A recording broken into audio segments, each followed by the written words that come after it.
In our family with 10 kids, there have been times where there were just so many things that went wrong.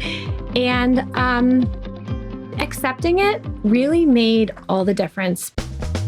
Hey everyone, this is Yvette Hampton. Welcome back to the Schoolhouse Rocked podcast. I'm so glad you are back with me today. I am back with my new friend, Sheri Renno. She's from Our Life Homeschooling. It's a blog, a YouTube channel. She's got all sorts of great encouragement for everyday homeschool moms. And I am excited to have her back today because we're talking about the holidays. So if you missed Monday's episode, go back and listen to that one. Otherwise, just keep tracking with us. We are enjoying this conversation and I love it because I love the holidays. It is my favorite time of year. I love fall. I love wintertime, but I don't love the cold. So I'm always anxious for the cold days to go away. But I do love just the whole holiday season. And I know that Sheri does as well, which is why she's here to bring encouragement to us. So we're going to talk more about that. But before we do, I want to say thank you to our sponsor, BJU Press Homeschool. If you're looking for great homeschool curriculum that's taught from a strong biblical worldview, they've got something for you. Go to their website, bjupresshomeschool.com, and whatever method of homeschooling you're using, they've got something for everyone, truly. Check it out. They've got a ton of resources. And if you don't know what you need, call them up, talk to one of their consultants, and they'll help walk you through it. bjupresshomeschool.com. Well, Sheri, welcome back to the podcast. I'm so glad to have you back with me. Yeah, it's been fun chatting about the holidays so far. Let's talk about how to simplify life, because I know, especially as homeschool moms, I mean, you're a mom of 10, and we can find ourselves very busy, very overwhelmed to where the holidays are not even enjoyable for us because we always are like, okay, what's the next thing on my to-do list? And I have all these things I haven't gotten done. And then you try to throw homeschooling and just everyday life in the mix, laundry, dishes, doctor appointments. It can be so overwhelming. It can be so overwhelming. So what are some ways, I guess I should say, that you have found for yourself to simplify the holiday season? Yeah, I think just living simply and doing less. For us, we've just seriously narrowed our to-do list. So especially when Christmas rolls around, I usually write out a to-do list of the things that we both really want to do with the kids during the holiday season, whatever we want to prioritize. And our list has gotten really, really short. Yeah. I mean, it's really, really small. And I have simple things on there, things that maybe a lot of people wouldn't even write on a to-do list, like bake cookies with my kids, or we like to take one night to just decorate the tree and have a family night and put the lights outside, making sure some of those important things get done. Christmas schooling, that's another one that's on our list. Making sure those are on there, but it's very short. Yeah. And a lot of times we just have to cut out things so that we can make sure we're doing the things that we want to prioritize, the things we value.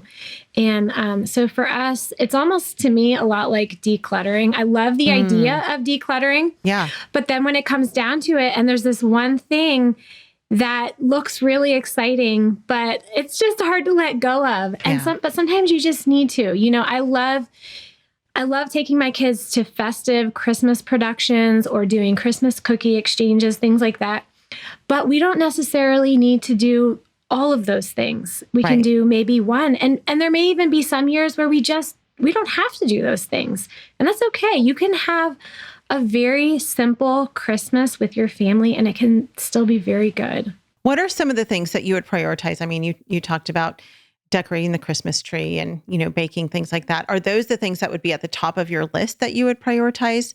And what are some of the other things that you keep that are just important for you and your family to stay focused on the holidays? One thing for sure that's always kind of been a constant for us is reading scripture. So part of our family lifestyle is that we read scripture for breakfast and in the evening with dinner. But of course, around Christmas, we kind of shift those passages and we'll pick ones that just have stories about the birth of Christ, because I really want them to hear not just the stories, not just see the plays, but to actually hear it from the Bible itself, to hear it read. And so that's one. And just some of those things I mentioned, baking cookies. Yeah. And that's definitely one that we like to do.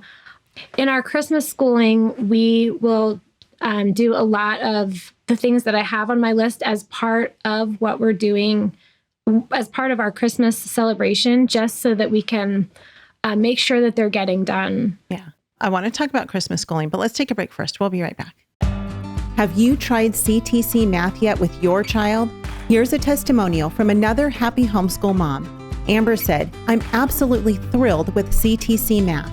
It's a rare find that I've used with my children for more than 5 years now. I have 6 children using CTC Math, and each child has found it easy to navigate and very applicable. Thank you so much for all that you are doing in providing quality math lessons for my children." If you're looking for a great online math program, visit ctcmath.com. That's ctcmath.com. Join Apologia for the Homeschool Bootcamp, a free video series that provides practical guidance and wisdom from experienced homeschool parents. You'll discover how to equip your family for academic, social, and spiritual success. Plus, you'll discover how to build deeper and stronger family relationships. Homeschool Bootcamp covers how to break free from the public school mindset, daily planning, supporting students with learning challenges, homeschooling as a working parent, navigating the high school years, and much more. Find this incredible free homeschool resource at apologia.com/bootcamp. We are back with Sheri. Let's talk about Christmas schooling, which that just sounds like a fun thing in itself. And that I'm assuming doesn't just mean teaching your kids about Christmas for the whole month of November and December. No. But what is Christmas schooling for your family? Well, Christmas schooling is when we make our homeschool life fit around our family life. So it's usually about 2 weeks before Christmas. And in our family, we try to do 3 things: reading, writing, and math. That happens every day. So wherever they are, they continue with their reading, writing, and math. But after that, we pretty much just do a lot of the things on our list that we want to get done for Christmas. So some of my girls will get out handicrafts, and they'll be sewing and making different crafts that they're going to give away as gifts to family and friends. We'll do just some service projects. I think this is one we love to find opportunities to serve. This is one that I think you can kind of get sucked into, and it can make your schedule a little busy again. So we usually only do 1 or 2, but I definitely want that to be something that that they're looking outward, not just at what we can have here in our family, but just seeing the needs of other people. Yeah. What are some service projects that you've done in your family? Going to nursing homes and singing. We have a place around here, Blessings of Hope, where you can go and package food and repackage food. One thing that we do is I love reading picture books and chapter books to my kids. And you mentioned the best Christmas pageant ever. Yes, that which I think I called it the greatest book. Christmas pageant ever. But yes, it is the best Christmas pageant ever.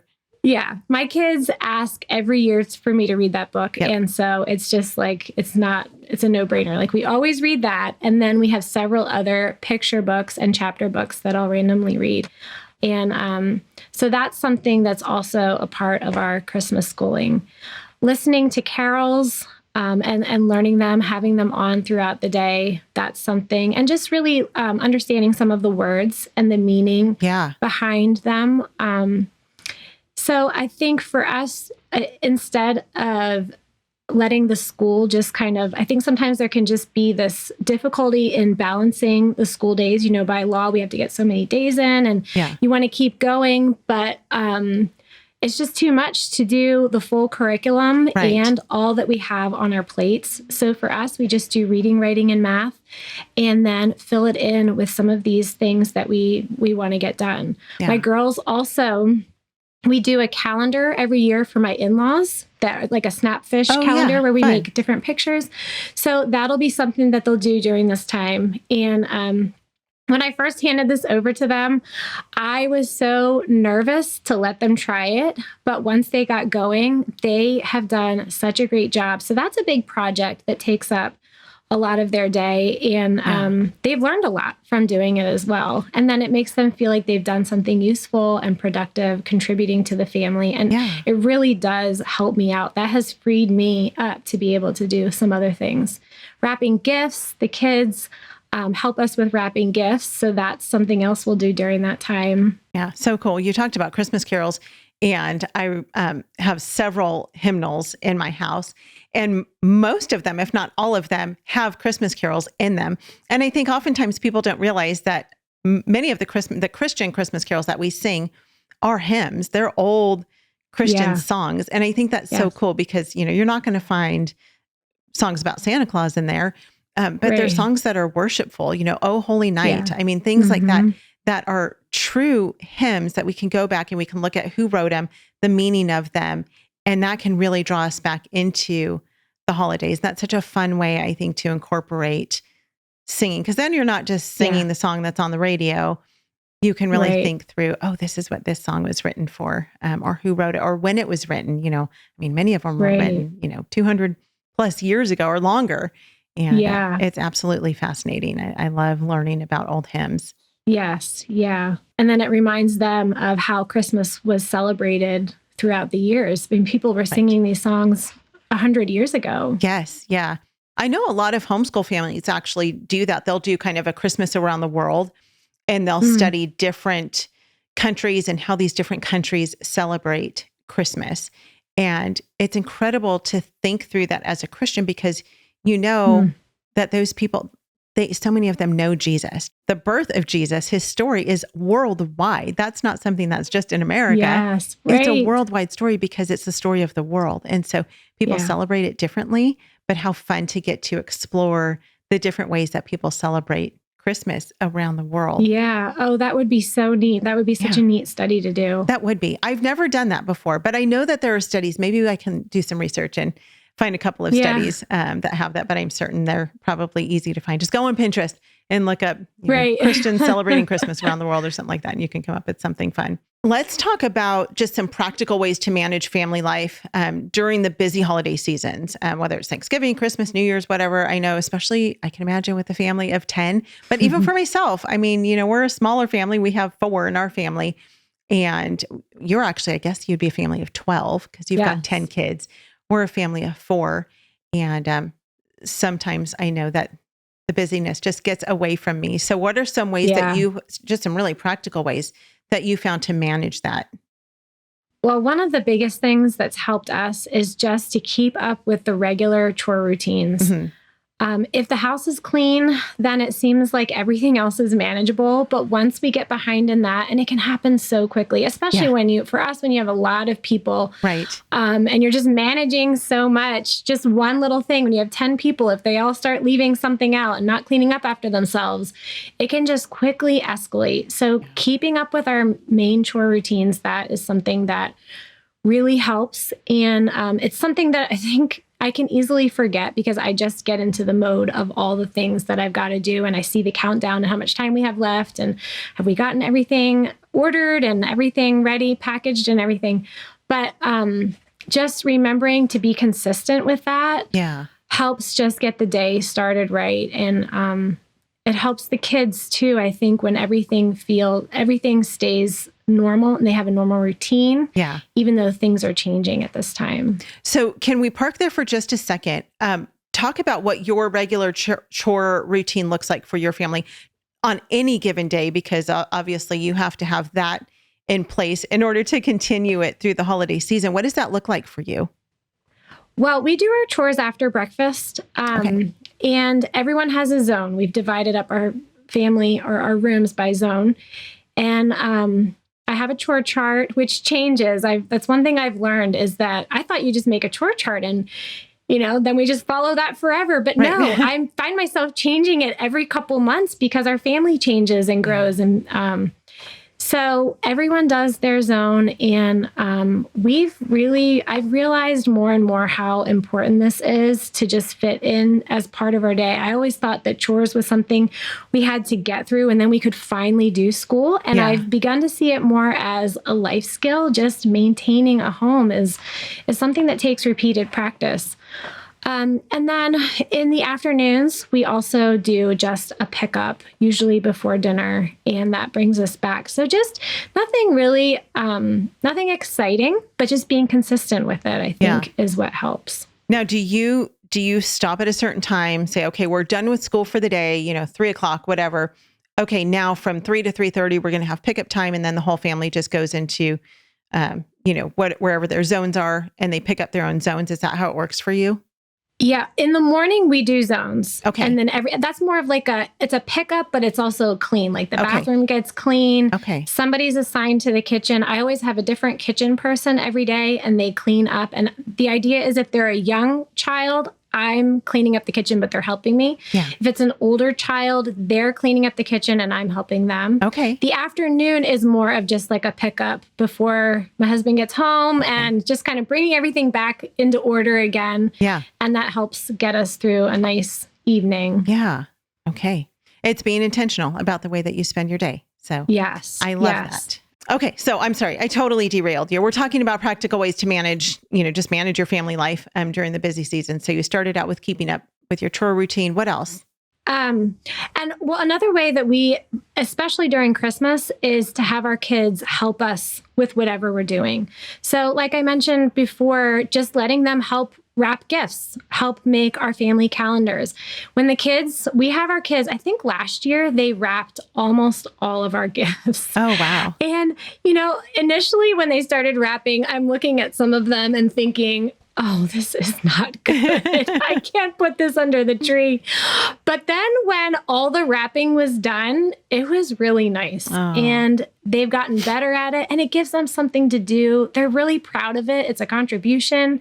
So it's something little, but letting them wrap the gifts, letting them make, and even my older kids now, they make our Christmas calendars, but they'll also do some shopping for me, which is really nice. Yeah. Yes, we have some drivers too, so they'll run out and take some kids shopping, and just finding ways that they can contribute instead of feeling all the pressure on yourself of all you have to get done. How can they help? They can do more, I think, than we give them credit for. Oh, yeah. I think another way to practically manage your family is just to lower your expectations and to be okay with everything not being perfect.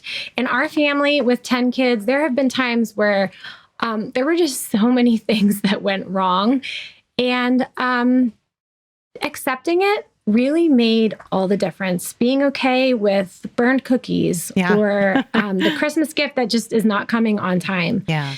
That is just... It's how we respond to it really that makes all the difference. Yeah. And you can look around and see what other families are doing, or even just on Instagram and Pinterest, and think, oh, that's really great. Why aren't we doing this? Or we should do this. But not putting the expectations of other families on our family. Yes. That's really, really helped us. Yeah. Just understanding this is who we are. This is what we do.